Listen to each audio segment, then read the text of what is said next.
Здравствуйте, меня зовут Жмаилова Наталья, моя фамилия девичья Прокопьева. Я отучилась в этой школе с 1 по 11 класс. По профессии я бухгалтер, у меня 3 образования, из них 2 высших. Школу я очень сильно люблю. Во время учебы мне очень много запомнилось, много наставлений, пожеланий. Мой классный руководитель – это наша любимая Вика Сауна. Мы у нее первый и единственный класс были выпуск. У нас очень теплые дружеские отношения уже после окончания нашей школы. Школу мы окончили в 2000 году. Это были самые замечательные, самые теплые, незабываемые моменты в моей жизни.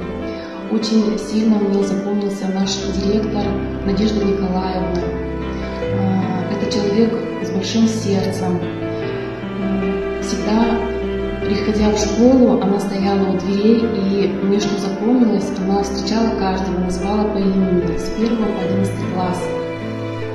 Были всякие ситуации в школе, были моменты, где нас где-то ругали, где-то мы поступали неправильно, бывали и в кабинете директора. Но очень хочется отметить, что там не было страшно.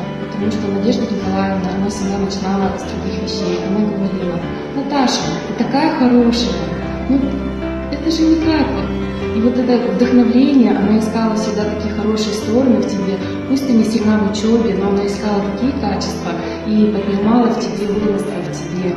То есть ты выходил из кабинета директора даже больше вдохновлен и осознавая, что действительно ты поступил не так, но никаких у нас не было конфликтов с учителями. И этот вклад, который делали учителя наши, это большой такой, как будто семейный, передается из поколения в поколение. Педагогический коллектив – это большая семья, которая не поддерживает вот эту вот семейную культуру.